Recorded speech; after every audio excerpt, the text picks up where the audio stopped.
여의도 매션 구독자 여러분 안녕하십니까, 박정호입니다. 안녕하십니까, 조PD입니다. 형님, 전세 월세 가격 상승이 좀 심상치가 않아요. 맞아. 네. 우리 예전에 그 한 두세 달 전인가요? 국가에서 새로운 부동산 그 수요 억제책들 나왔을 때 대표적으로 대통령을 비롯해서 국토부 장관이나 이런 분들이 SNS를 통해서 막 얘기했던 거 있었잖아. 네. 그런 거 할 때 몇 가지 시장 흐름을 예상했을 때 전월세 금액이 굉장히 올라갈 것 같다. 아니면 전월세에 대한 공급 부족, 풍기 현상이 생길 거다. 이렇게 얘기를 드렸는데, 근데 실제 그런 현상이 생겨버려서 우려된 일이 터진 거야. 지금 그래서 시장의 전세와 월세가 이제 풍기 현상이 된 거지. 그러면 일단 왜 이런 현상이 생겼는지부터 뭐 그때 방송에 얘기했었지만 다시 한번 말씀을 드리면, 지금 부동산의 전반적인 흐름이 강남 3구의 집값은 주춤하게 떨어지거나 주춤한 상태가 돼버렸습니다. 예, 종식적으로는 지금 통계가 떨어졌어요. 예, 강남 3구는. 이거는 이번에 여러 가지 수요 억제책이나 투기 세력과의 전쟁을 선포하는 그 과정에서 얻은 현상이야. 특히 이 현상이 이번에는 크게 워킹했던 대표적인 이유가 이런 거야. 이제 우리나라도 초고령사에 진입을 한 지가 됐어. 몇 년 됐어. 그러다 보니까 이 강남 3구에 사는 사람들 중에서도 캐시플로우가 계속 있는 사람이 있는 게 다가 아니거든. 내가 집에 깔고 있는, 그냥 집으로 깔고 있는 게 내 전 재산이지. 난 이제 돈 나올 데가 없다. 이런 어르신들이 계시단 말이야. 네. 근데 그런 어르신들이 가만히 보니까, 이거 뭐 보유세까지 부과하는 거야? 이런 생각이 들 거 아니야. 보유하기가 어려워지죠. 그러면 보유하기가 어려워지는 거예요.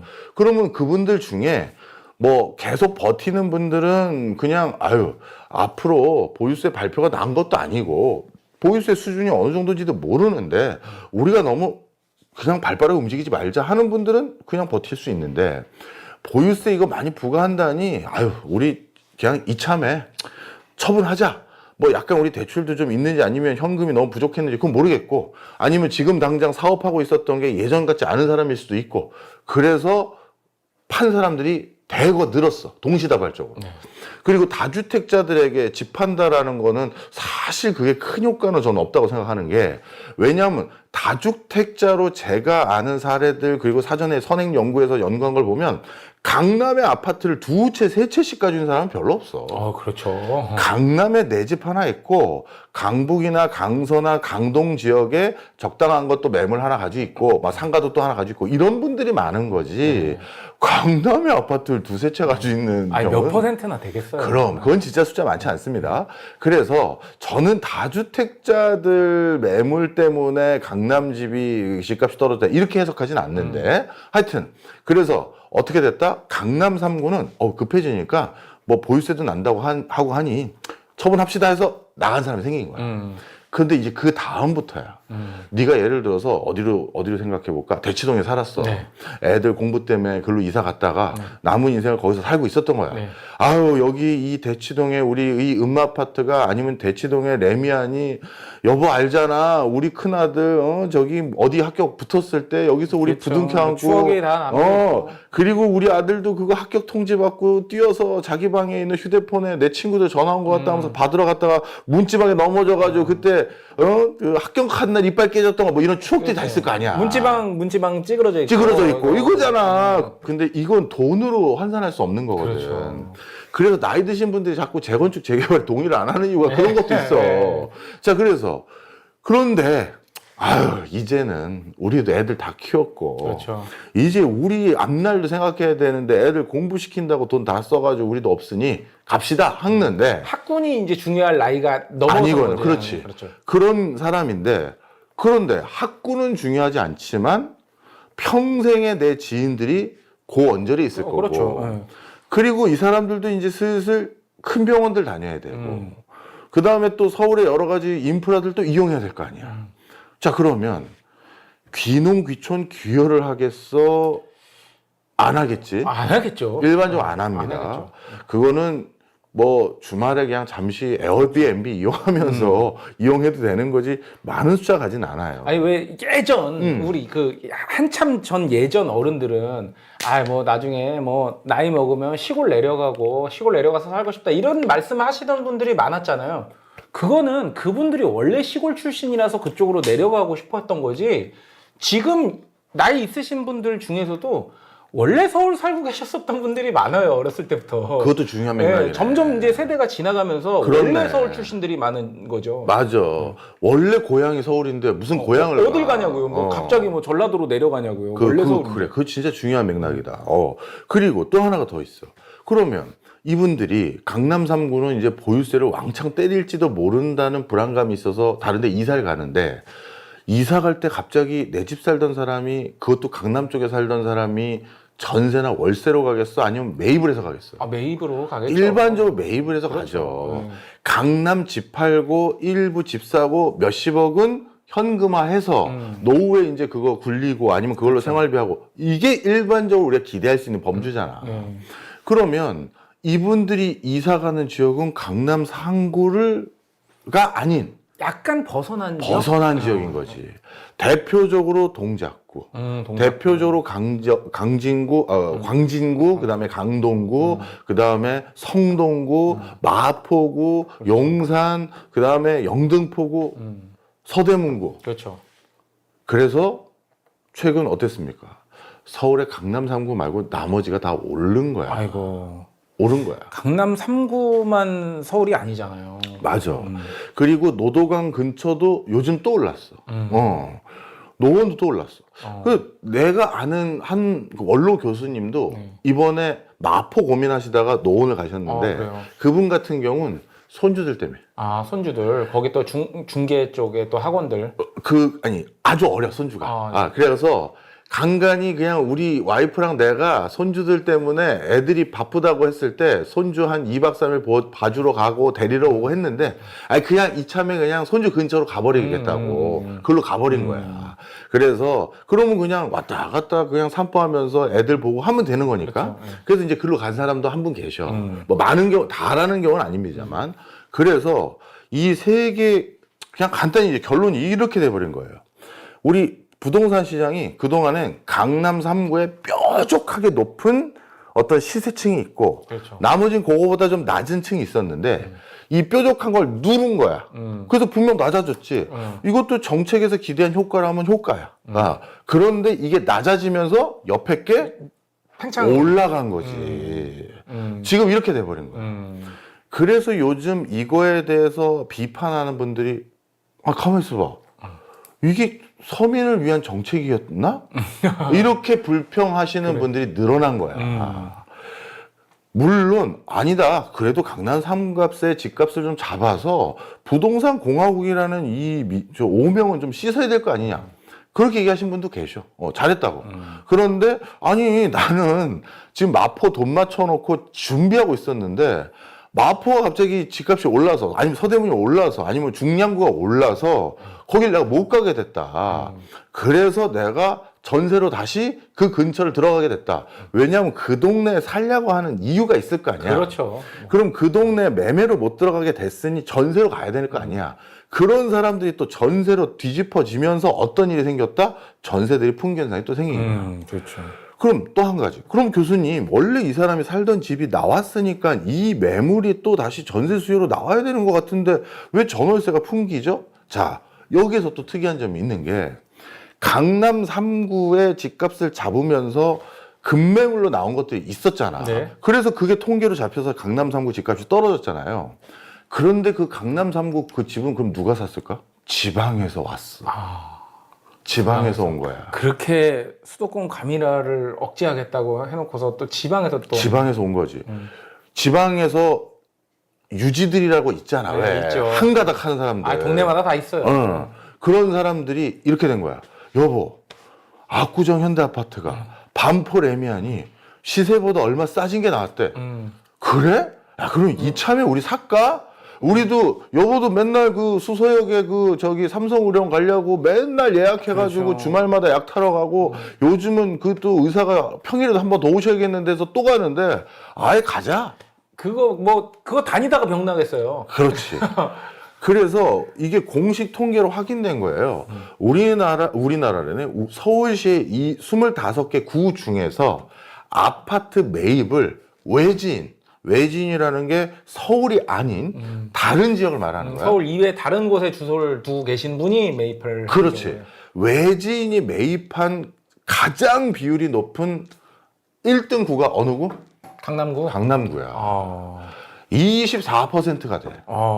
그러니까 거기서 아파트 사고 팔고 했을 때 네 채 중에 한 채가 지방인 거야. 그런데 이번에도 국가에서는 공식 통계 발표 안 하고 있어요. 근데 이번에도 외지인들 중에서 지방에서 한가닥 하는 사람들이 야 뭐야 왜 이렇게 싸졌어? 그러면 이 정도면 들어갈 만한데? 이 정도면 그냥 내가 이참에 사야겠네 라는 분들이 생겨버린 거지. 자, 그래서 정리하자면 결국 여기가 빠지면 여기가 되고 여기가 빠지면 여기가 되는 게 아닌 거야. 그래서 결국 전월세만 더 급등해버리는 품귀 현상이 일어나고. 전월세 급등은 이거 말고도 또 여러 요인이 있습니다만 지금 대표적으로 말씀을 드린 거예요. 이게 여기 빠지고 여기 빠지니까 이게 어떻게 더 오르냐 이렇게 얘기한 전문가도 있었으니까. 자, 그래서 이런 현상이 돼버렸어. 그리고 내가 요즘 우리 용중이랑 오랜만에 촬영하잖아. 네. 주말마다 형 어디 갔었니? 주말마다 뭐 해외도 가시고. 해외 일정이 지금 연이어 있었잖아. 예, 계속 있으셨죠. 일본 갔다 왔었고, 그 다음에 상하이 갔다 왔었고, 또 동남아도 갔다 왔었고. 그렇죠. 그래서 이 주말마다 해외 탐방을 하면서 확실히 알게 된 게 있어. 어떤 게 있죠? 상하이 같은 경우는 2000년 대비 작년까지 네. 부동산이 몇 배 올랐을까? 물론 상하이도 동네마다 차이는 있겠지만 뭐 평균 대략적으로 10배? 10배 업 20배. 20배도 살짝 높은데 20배로 할게. 와, 20배요. 응. 그러면 2000년에 5억 주고 아파트 샀으면 지금 얼마야? 100억. 100억인 거야. 와. 허탈하지. 그런데 상하이- 그 기간 동안 상하이 주민들의 소득이 평균적으로 오르는 추세를 보면 잘 막은 거야. 그게 잘 막은 거예요? 20배 오른 게 잘 막은 거야. 어. 그래서 내가 이런 생각이 들었어.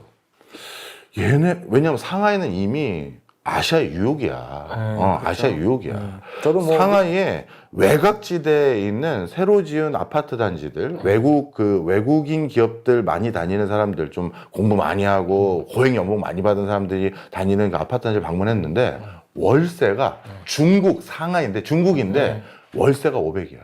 와. 월세가 500이면 뭐 한국 부럽지 않네요. 그러니까 상하이는 우리 한국보다 못 사는 동네라고 생각하시면 안 되는 거예요. 자, 정리해서 다시 돌아오면 그럼 얘는 어떻게 이렇게 잘 막았느냐? 우리가 할 수 없는 걸 하잖아. 뭐지? 일단은 토지를 국가가 소유하고 있고. 그거 아니야. 걔네는 사용권만 가지고 20배 올랐다는 그것도 대단한 거지, 물론. 그런데 그게 아니라 주민들이 못 들어오게 통제하잖아. 그렇죠. 맞아. 그잖아. 네, 맞아요. 우리는 방금 얘기한 것처럼 다른 지역에서 야 서울 싸졌다는데 서울 가자. 아니면 야 너도 대학 들어갈 텐데 서울에 좋은 대학 가라 이렇게 서울 보냈다가 그렇죠. 졸업하면 고향으로 내려와라가 아니라 서울에서 좋은 직장 다녀라 이렇게 되잖아. 그렇죠. 서울 여자는 결혼해서 서울에서 살아라 이렇게 되는데. 그러다 보니 나머지 우리는 모든 시도에서 서울로 사람들이 또는 서울이 비싸니까 수도권까지 가는 거지. 수도권으로 이제 몰려오는데 중국은 어떻게 하느냐? 부동산 정책이 딱 3명을 기준으로 나눠요. 원주민, 외지인, 외국인. 근데 외지인이라고 하는 사람은 거기에서 살 수 있는 권한을 일부 얻었다 하더라도 집을 살 수 있는 게 아니라 월세나 전세로 월세 같은 걸 살 수 있고 그리고 애가 갑자기 취약해서 중학교나 고등학교쯤 갈 나이가 되면 거기서 학교를 못 다녀. 그 원래 주소지로 가야 돼. 아이고. 대입도 원래 주소지에서 봐야 돼. 그리고 거기 사는 동안 사회 여러 가지 복지 시스템들 중에 일부를 못 받아.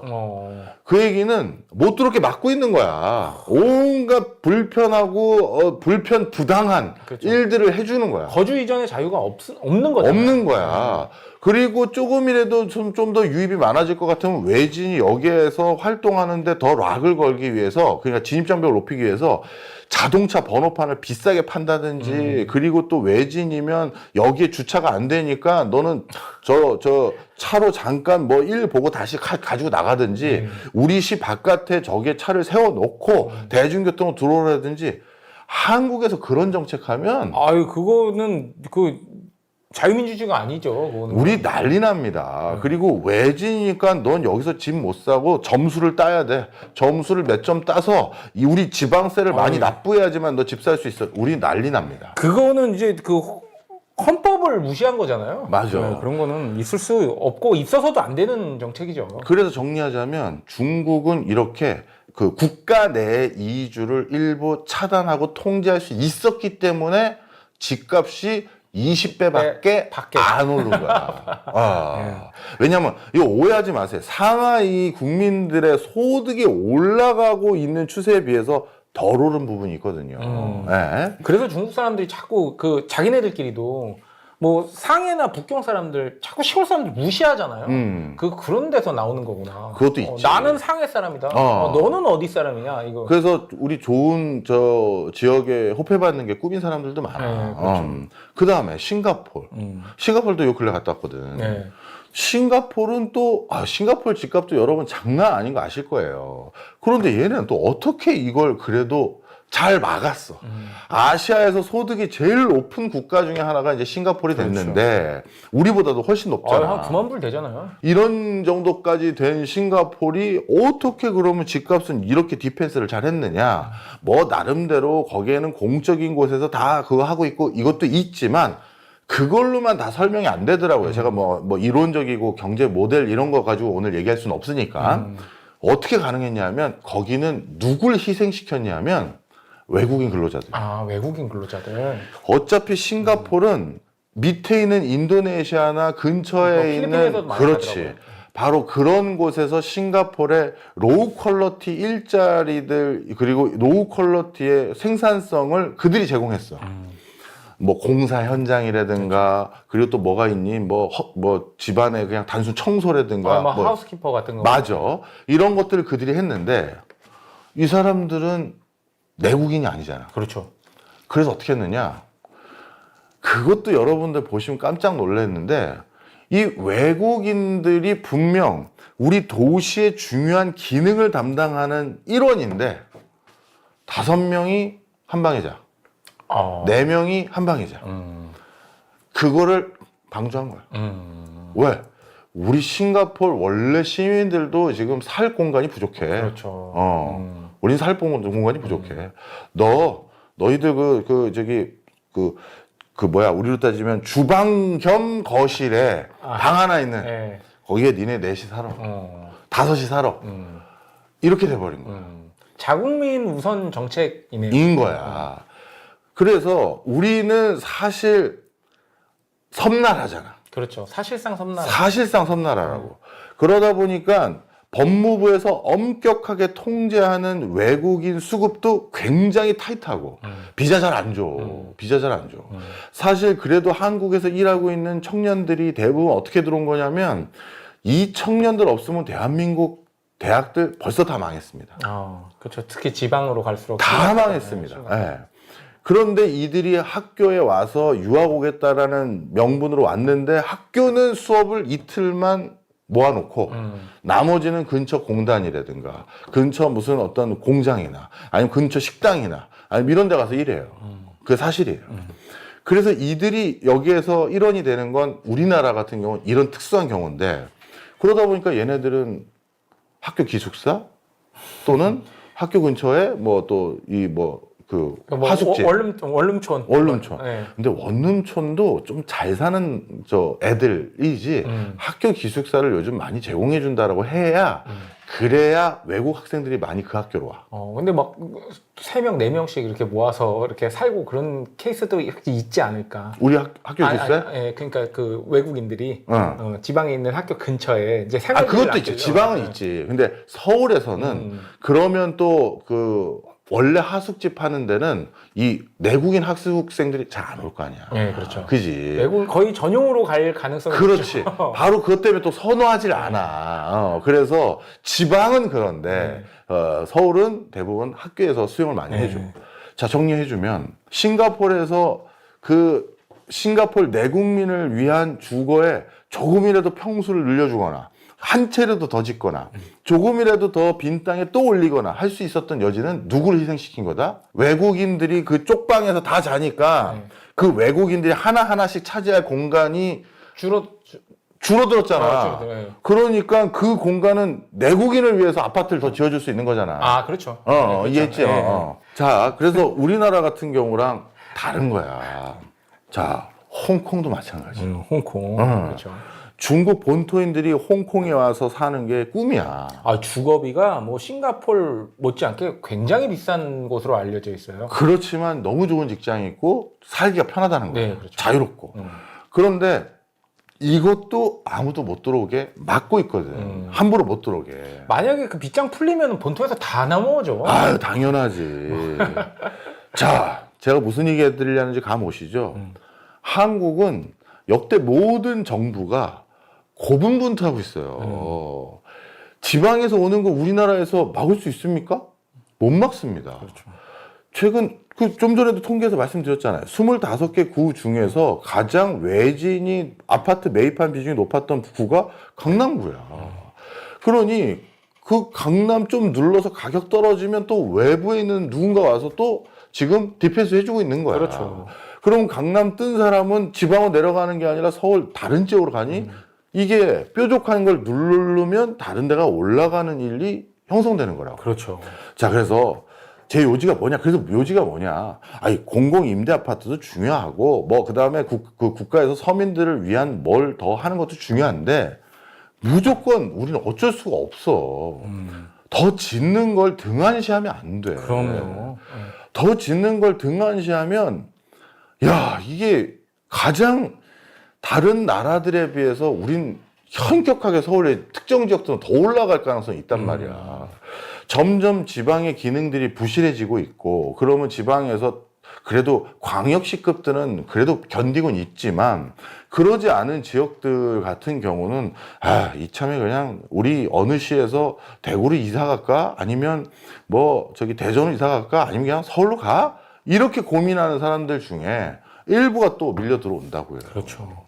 자, 그래서 다 좋습니다. 다 좋고, 뭐 임대든 뭐든 그런 것도 해야죠. 하는데, 더 짓기 위한 노력을 등한시했다가는 안 될 중요한 이유를 이번에 해외 탐방을 다니고 나서 확인했다. 그리고 뭐 짓는다는 게 갑자기 지을 수가 없잖아요. 맞아. 예, 계속 이제 오랫동안 준비하고 또 완공되는 시간이 있기 때문에 그거를 또 꾸준히 좀 해주고 또 형님 말씀대로 또 등한시하면 안 된다. 이렇게 좀 정리할 수 있겠네요. 자, 그래서 서울 공급도 더 해야 합니다.